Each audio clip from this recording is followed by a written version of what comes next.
Was the 12th public television station to sign on the air in the U.S. Over 22 years and going strong. How? With the support of you, the viewers, and we thank you. This is WYES-TV in New Orleans, made possible by a grant from Pan American Life Insurance Company. It's Varsity Quiz Bowl, and today, Chris Strickler, Barry Canton, Hans Jonason, and Scott Zender from St. Martin School will meet in a battle of quick recall. Connie Conklin, Dennis Thibodeau, Charles Picou, and Jack Lorette from Terrebonne High School.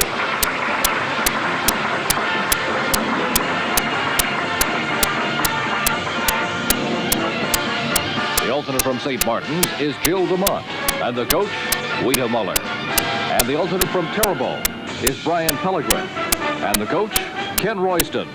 And now, here's our moderator, Mel Levitt. Thank you.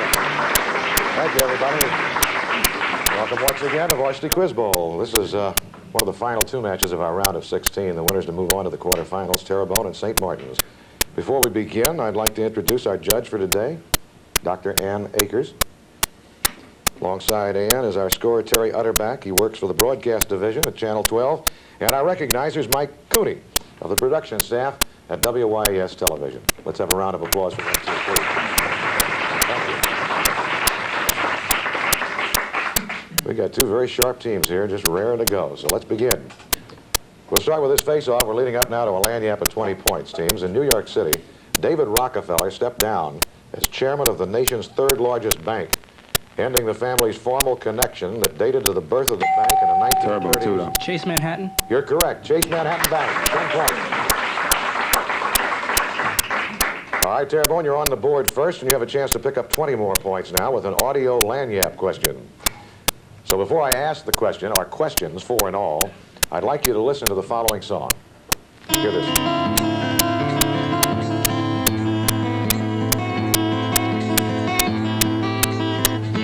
It's not my way to love you just when no one's looking. It's not my way to take your hand if I'm not sure. It's not my way to let you see. All right. First question. This song won the Oscar for Best Song a few years back. In what motion picture? Recognize it? The picture was Nashville. Second question, who was the writer and performer of this song? Jim Croce? No, it was Keith Carradine. The last two questions concern the motion picture Nashville itself. Can you name first the woman who wrote the motion picture Nashville? Joan Tewksbury. And finally, the director of the movie, whose other films include Popeye and MASH. Stigwood? No, it's Robert Altman. Robert Altman. Okay, so much for Nashville for the present. We have another face-off. We're going for a lagniappe of 30 points, seems. He was born in Athens, related to the great Athenian lawmaker Solon. His real name was Aristocles. His nickname, by which he's known historically and in his writing, actually meant broad-shouldered. For 10 points, by what name do we know this famous philosopher and author of the Crito, or Crito? St. Martin Stickler. Plato. Plato's correct. St. Martin's is now on the board. The Apology, of course, was one of his writings and many other dialogues. You have 30-point lagniappe, St. Martin's. You can earn 10 points apiece for answering the following questions about the Pulitzer Prize for Literature. This is contemporary, all right. Number 1, the name of the newspaper for which Joan Cook worked before she lost the prize after admitting her story in that paper wasn't true. The Washington Post. Correct, for 10 points. Number 2, the name of the newspaper for whom Pulitzer Prize winner Teresa Carpenter wrote. She gained the prize after Joan Cook lost it. The Village Voice. Correct, for 10 more. And finally, for a final 10 and 30 in all, going back, the name of the play by the American writer William Inge that won the Pulitzer Prize in 1953. 1953. No answer. It was Picnic by William Inge, and you picked up 2 of the 3. That's 20 points for you, St. Martin School. My scoreboard just went fluey there for a moment. You had 810 momentarily, but we took it back. Now it's 30-10, St. Martin's. Another face-off going for a lagniappe of 20. For 10 points, what scientific principle states that for a given measurable quantity, weight, temperature, size, reaction rate, etc., there is an increment or decrease in that value that cannot be detected. What is this principle? It's the law. St. Martin's Canton. Kepler's law of constants. No, Terrebonne, can you take it? It's known as the law of the least noticeable difference. Now, I have learned something, too. Noticeable. Another face-off. We're going for a lanyap at 20 for a quick 10. What river was immortalized in a waltz by Johann Strauss? What St. river? Martin's Canton. The Danube. The beautiful blue Danube. Correct. 10 points. Now, St. Martin's a 20-point lanyap. The French election runoff is in just a few weeks' time. For 5 points each, name the 2 candidates who oppose present President Valéry D'Estaing. And for an additional 5 points each, give me the English translation or equivalent of the political party names. That's the parties for which each is a candidate. Now, here we have the 2 opposition candidates who are running against the incumbent, President D'Estaing. Oh, I'll delegate to Chris. All right, Chris? Mitterrand. That's correct. What party? Socialist. Correct. And the other? It is... Chirac.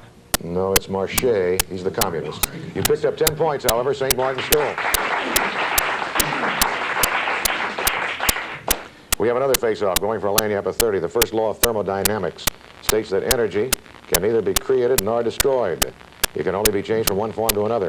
The second law deals with a measure of the amount of energy no longer capable of conversion into work. It's a measure of waste. For 10 points, what is it called?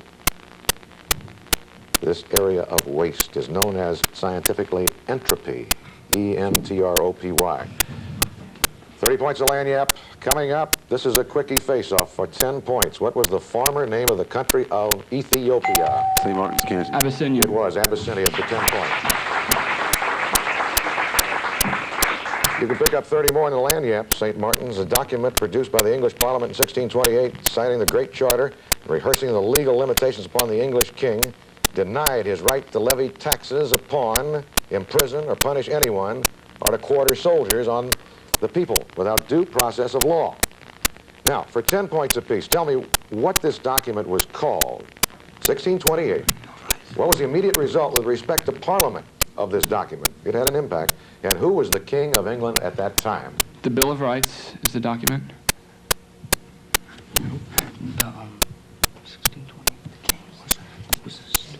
James II is the king. All right, we'll have to move along. I'm afraid I'm on the wrong track. It's the Petition of Right in this case, which is differentiated from Bill of Rights. Parliament. The impact on Parliament was that it was disbanded by him for 11 years, 1629 to 40. King Charles was the man who did it. All right, we have another face-off. We're going for a lanyap at 20. The Podoloff Trophy is presented each year to the most valuable player in the National Basketball Association. For 10 points, what is the name of the trophy presented each year to the most valuable player in the National Hockey League? St. Martin's Xander. Stanley Cup. No, I'm afraid not. That's, of course, the trophy for the team that wins the playoffs. Can you take it, Terrebonne? Anyone? It's known as the Hart Trophy. Excuse me. This Russian libertine monk had a notorious influence on Tsar Nicholas and his imperial St. Russian... Martin's Jonas. Rasputin. His name was Rasputin. The mad monk Rasputin. You have a lanyap at 20 points coming up. Many thousands of people visit the Swiss Alps each year to behold their awe-inspiring beauty. One of the most famous sights is a mountain of unique shape, a challenge to budding mountain climbers. It's also been reproduced at Disneyland. This mountain has a lesser-known but equally beautiful sister mountain located a short distance away. You'll receive 10 points for each of these 2 mountains, famous mountains in the Swiss Alps you can name. The Matterhorn and the Eiger. No, Matterhorn is the one. The sister mountain is known as the Wetterhorn, W-E-T-T-E-R-H-O-R-N. You picked up 10 more points, St. Martin. And with that comes the buzzer. In fact, you all know what that means. The buzzer denotes the fact that we're about to embark now on a rapid-fire rundown of 2 minutes. It's a countdown round. Very briefly, in rapid fire, I ask the questions as quickly as they're answered. If you answer correctly, it's 10 points. Incorrect answers are minus 10. Only 1 answer per question. No referrals, please. And we continue apace until the 2 minutes are up. Today's rapid fire is geographical. All of the answers are cities or towns. Cities or towns. No alphabetical cluing. Just cities or towns. Anywhere. Number 1, the city in which Churchill Downs of Kentucky Derby fame is located. St. Martin's Xander. Lexington. No, I'm afraid it's Louisville. Second, where the Acropolis is located. St. Martin's, Canton. Athens. Correct. The capital of Romania. St. Martin's, Canton. Bucharest. That is correct. Where the World War II war trials were held. St. War Martin's, crime trials. Strickler. Nuremberg. Correct. Where Lady Godiva made her famous St. Martin's, dive. Canton. Coventry. That's correct. The annual automobile race, the 500, is held here. Terrebonne, Thibodeau. Minneapolis. That's right. The town of the same name as the plain on which Stonehenge is located. St. Martin's, Canton. Salisbury. That is right. The first capital of the United States. St. Martin's, Shaughnessy. New York. That's right. The site of the Taj Mahal. St. Martin's, Canton. Accra. Correct. Famous Mayo Clinic is located here. St. Martin's, Shaughnessy. Rochester, Minnesota. That is right. La Gioconda, also St. known as the Martin's, Mono. Canton. Oh, Paris. That's right. It's housed in Paris. Capital of New Zealand St. is Martin's, Canton. Wellington. correct. The largest city in the world by St. Martin's, population. Canton. Shanghai. Correct. The American city that's home of the famous cable cars that go halfway to the Martin's, stars. Shaughnessy. San Francisco. That's right. Where Pearl Harbor is St. Martin's, located. Canton. Honolulu. Correct. The main campus of Illinois Northwestern University is located where? Terrebonne, Thibodeau. Evanston. That's correct. The capital of South Korea? St. Martin's, Canton. Seoul. Correct. The national capital of the Netherlands is where? St. Martin's, Canton. Amsterdam. Right. Northernmost city of Alaska is? St. Martin's, Canton. Barrow. Right. The oldest town in the Louisiana Purchase? St. Martin's, Canton. Natchitoches. Correct. Where the White and the Blue Nile join? Where do they join together? St. Martin's, Canton. Khartoum. Correct. The Pied Piper of St. Martin's, what? Canton. Hamlin. Correct. Where the home office of the World Health Organization is Martin's, located? Canton. Geneva, Switzerland. That is correct. According to the song Cockles and Mussels, where girls are so pretty in what town? Girls are so pretty in Dublin town. Site of the Permanent Court of Arbitration, where nominees for the International Court of Justice Terrebonne, are. Thibodeau. Hague. That's right, The Hague. Site of the 1962 World's Fair and Home to Space. St. Martin's, Canton. Seattle. Seattle's correct on the buzzer.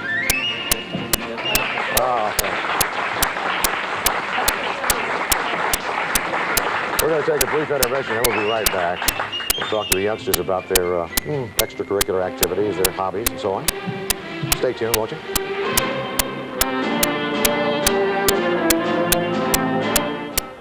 The symptoms are annoying. Sneezing, coughing, reddened eyes, wheezing, itching. They're the trademarks of the millions of us who suffer from allergies.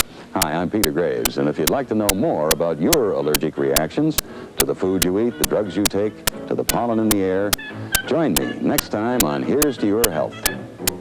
See it Sunday evening at 6 here on Channel 12.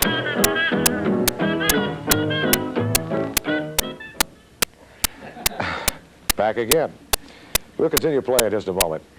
We're going to talk at halftime about these youngsters' plans as far as their, well, not plans really, what they like to do, their pastimes, their hobbies, their activities. We've talked about plans before. Chris, how about you? What do you do to amuse yourself? Well, I don't have much time to myself because I work on the weekends, so I spend most of my time doing homework. And for the last 3 months, I've been at Tulane Library working on my term paper. St. Martin's kind of socks it too there, Yes. don't they? Barry, how about you? Well, I Captain? tutor for the National Honor Society. I'm a member of the Pontchartrain Astronomy Society. I like archaeology and stamp collecting. I like to play classical music on the piano. And I like to promote my brother's group, the Defectors. Which you just did very slickly. Hans, how about you? I like to act. We just did Grease at St. Martin's. I like to draw. I'm going to be a cartoonist when I grow up. I like to listen to music, you know, especially the Beatles. I really like the Beatles. And I read a lot. I collect comic books. As a matter of fact, that's about the extent of my reading. Well, I'll tell you, you got a pretty wide range of interests outside of that, regardless of the extent of your reading. Scott, how about you? I like to listen to music and play sports, especially racquetball and some surfing. And I'm also vice president of Crescent City Future Foresters, and that keeps me pretty busy. You've got a wonderful group over here. I tell you, they enjoy everything you say. No kidding, though. It is terrific. And the participation and support of the parents at St. Martin's is outstanding, too. That goes for Terrebonne High as well. They've been on here for a number of years and always done quite well. Connie, what do you like to do in your spare time? Well, I'm a member of the NCCJ Youth Patriotism Council. I'm a Key Club sweetheart. I'm a member of the Foreign Language Club. And I enjoy baking and listening to music and sleeping. When you get the time. Dennis, Captain Dennis Thibodeau, the radio star of the future. Pretty good bit of my time is occupied with my job as a DJ at KGIN, which is the #1 country music station in Terrebonne Parish.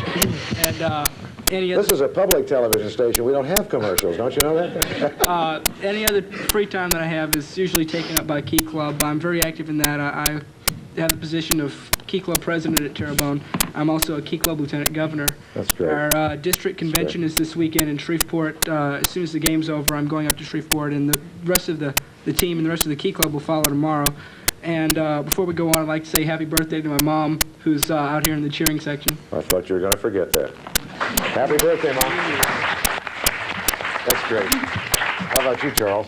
Well, I'm in the Key Club and NCCJ, and I'm also a member of the Foreign Language Club. And on my spare time, I play tennis a lot. I'm on the tennis team for Terrebonne. Good. Well, that keeps you active. Jack, what are your interests? I enjoy music a lot, and I'm an avid member of the marching part of Tigerland, the Terrebonne High School Band.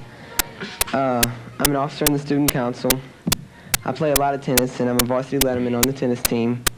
And I'm also a very active member of the Terrebonne High School Key Club, and I will be attending convention this weekend. Yeah. I know your Key Club. It's tremendous, and you really have participation. Congratulations to all of you. And Terrebonne High School, it's great to have you back. Great.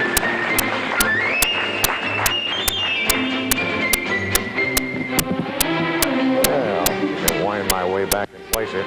Incidentally, right at the end of the half on the rapid fire, Barry Canton got in just before the buzzer. We weren't certain, so we got an extra 10 points on that. There was another question where the answer was equivocal. We weren't sure we heard it properly, so we had to deduct or just wipe it out. However, the score stands St. Martin's 275, Terrebonne 40 at this point, and now we're going to start a whole new half. As far as Terrebonne's concerned, they hope it's a whole new game, so let's get going. Here's face-off. We're going for a lanyard at 20 points, teams. For 10 points, name the literary device of which the following line, written by the Roman poet Martial, is an example. Literary device. Live for today, tomorrow is too late. St. Martin Stickler. Epigram. That's correct. It is an epigram. We picked up 10 points. Here's a lanyard at 20. In addition to his plays and sonnets, William Shakespeare wrote two long narrative poems. You can earn 10 points for each one you can correctly name. The two narrative poems of Bill Shakespeare. Winter's Tale and The Two Gentlemen from Verona. No, those were both plays, and of course that's what we always, that's one reason for this question, what we're familiar with. Venus and Adonis and The Rape of Lucrece are the lesser-known narrative poems of Shakespeare. We have another face-off. We're going for a lanyard at 25. For 10 points, teams, name the country which in 1815 was a member of the Quadruple Alliance but withdrew and was not a member of the later Holy Alliance. St. Martin Strickland. Spain. No, I'm afraid that's incorrect. Terrebonne, can you take it? Terrebonne Conklin. France? No, Great Britain. Great Britain. Another face-off. Malcolm McDowell's latest movie, controversial, critically blasted. Terrebonne Thibodeau. Caligula? You're right, Caligula. Opening in New Orleans this week, I do believe. So you picked up 10, and here's a chance at 25 more, Terrebonne, for 5 points apiece. Identify the following persons, all of whom share the distinction of being second in the following areas. You've heard a lot of questions about who was first. We want to know who was second. Number one, the leader of the second expedition to reach the South Pole. In fact, he was buried there. Scott. That's right, Robert Falcon Scott. Secondly, the second woman elected to the U.S. Congress. Not the first, but the second. Frances Perkins. Now, it's a bit obscure. Alice Mary Robertson was her name. Third, the leader of the second circumnavigation of the globe. Remember the first. Now, who was number two? All right, it was Sir Francis Drake. Number four, question 4, the second man on the moon. Buzz Aldrin. That's right. The second U.S. billionaire. It's a strange question. Howard Hughes. No, this was actually Henry Ford, they figure, Rockefeller being the first. You picked up 2, I believe. Is that correct, Judge? And that's 10 more points for Terrebonne High School. On a somewhat offbeat question, here's another face-off going for a lanyard at 20. For a quick 10, name the Norwegian explorer and ethnologist who substantiated. Thor Heyerdahl. That is absolutely correct. Thor Heyerdahl. Later wrote several interesting and revolutionary books in a sense, including Kon-Tiki. Here's a lanyard at 20. 4 of America's favorite poets from the 19th century can be classified as the genteel or the fireside poets. For 5 points apiece, identify the genteel poets who wrote the following poems. Number 1, Ichabod was written by whom? Stevenson. No, this was authored by John Greenleaf Whittier. The Deacon's Masterpiece, or The Wonderful One-Horse Shay, written by Oliver Wendell Holmes. A Fable for Critics. The author? Robinson. No, it was James Russell Lowell. And finally, The Song of Hiawatha. Longfellow. That's correct. You got one of them. 5 more points for St. Martin's. We have another face-off. We're going for a lanyard for 30 points. King of France said, in translation, after me, the deluge. St. Martin Strickler. Louis XVI. No, I'm afraid that's incorrect. We'll repeat now for Terrebonne in its entirety. This King of France said, in translation, after me, the deluge. During his long reign, the public debt had been much reduced. But his successor, husband to Marie Antoinette, could not stem the tide of revolution. For 10 points, name this French monarch who was father to him who died on the guillotine. This is the father, not the son who died on the guillotine. Anyone want to take a shot? Terrebonne Conklin. Louis the 15th? That's correct. It was Louis the 15th. More or less prophesied the downfall of the monarchy. Here's a lanyard for 30 points. If you can identify this person after 1 clue, you earn 30. If it takes 2, 20. If it takes 3 clues, 10 points. Number 1, he was born March 25th, 1881 in Nagy-Szentmiklós, Hungary. Was internationally known by the 1920s. He died of leukemia in 1945. A sick, lonely emigre in New York City, where he and his wife had moved to escape the Nazi takeover in Europe. Can you name him for 30 points? Einstein? No. I'll give you a second clue for 20 points. Same man. He began to take piano lessons from his mother at 5. By 9, he was composing dance tunes as a student at the Budapest Academy of Music. He was drawn to the works of Liszt and Strauss. Here you can see his career beginning to form. Anyone? We'll move on. One more for 10 points. Beginning in 1940, toured the outlying regions of Hungary, recording peasant songs, wrote scholarly articles about his findings, recorded nearly 8,000 cylinders, actually preserved for posterity in an almost extinct musical culture. He wrote a ballet, The Wooden Prince, the opera Bluebeard's Castle, sonatas for violin and piano, for pianos and percussion, concertos and quartets, just about all of it. Can you identify the man now, this famous Hungarian national composer? His name was Béla Bartók. Béla Bartók. Another face-off. We're going now for a lanyard for 20. He applied mathematic principles to the understanding of the world. He felt that the world and its processes could be quantified through mathematics and thus understood precisely. For 10 points, identify the 17th century French philosopher and... Rousseau? No, I'm afraid that's incorrect. We'll repeat for Terrebonne, must bring in now. He applied mathematic principles to the understanding of the world. He felt the world and its processes could be understood through quantification, or quantified through mathematics, thus understood precisely. For 10 points, identify the 17th century French philosopher, mathematician. Ring a bell? Descartes? That's correct, 10 points. Did ring a bell. Literally rang one. Here's another lanyard, 20 points. If you can remember back to last year, you can tell me for 10 points the name of the tough football player and star whose tender Coca-Cola commercial won 2 of the ad industry's top prizes, and for another 10 points, for what team he played. Mean Joe Green and the Pittsburgh Steelers? You've got them both for 20 points, right. All right, we have another face-off going for a lanyard for 20 for a quick 10. Name the longest running television series still showing on television. Meet the Press. That's right, it is. Meet the Press. Goes back into the 40s, I believe. Here's a 20-point lanyard. The Iranian hostages, home for 3 months now, will not be forgotten soon.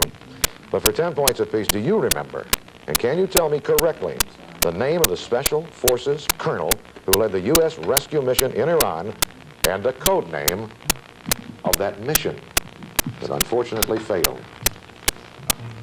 Bruce Langan. I think he was... Operation Escape. Good name.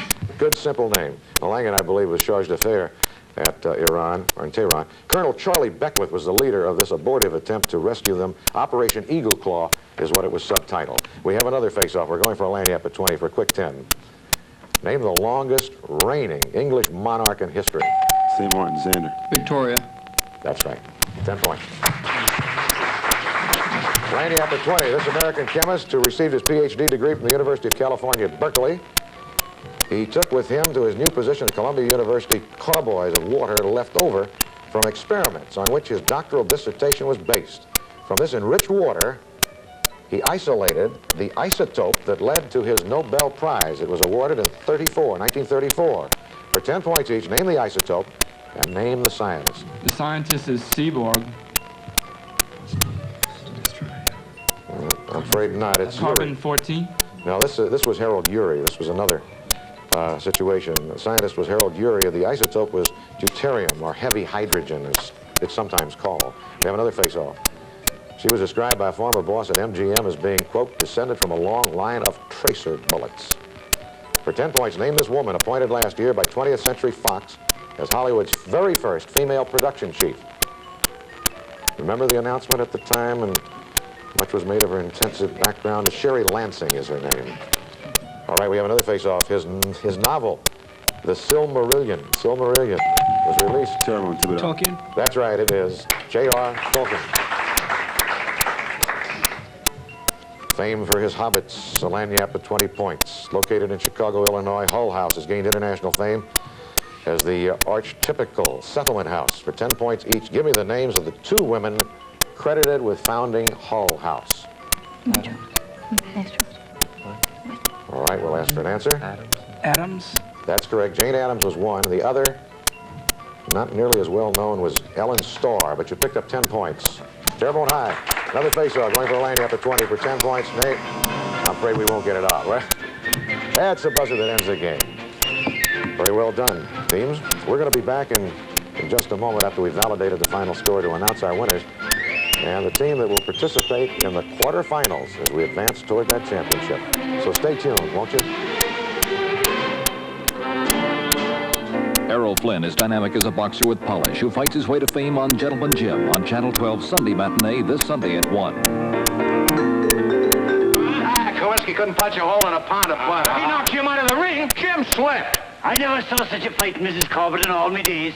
Everything happened but a fire and a flood. Yeah, Ma. And because Jim won tonight, they wanted to fight Jake Kilrain in New Orleans. 6 rounds for $2,500. What do you think of that? Gentleman Jim, Sunday afternoon at 1, here on Channel 12. And here you see the final score. It's official. St. Martin's Protestant Episcopal School, 310. Terrebonne High School, 120. St. Martin's is the winner. Congratulations, St. Martin's. Gentlemen, you're now advanced to the quarterfinals of Varsity Quiz Bowl. Only 8 teams will be left.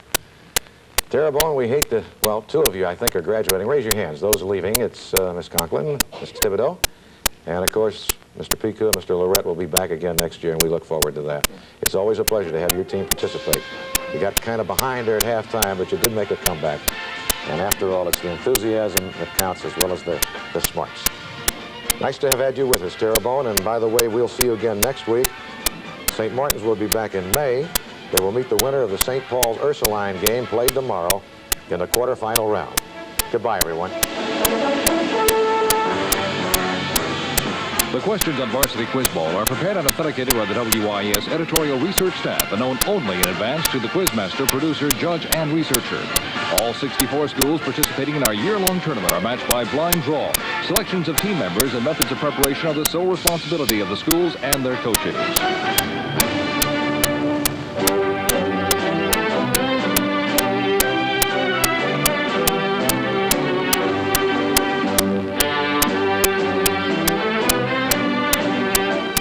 The preceding program was made possible by a grant from Pan American Life Insurance Company.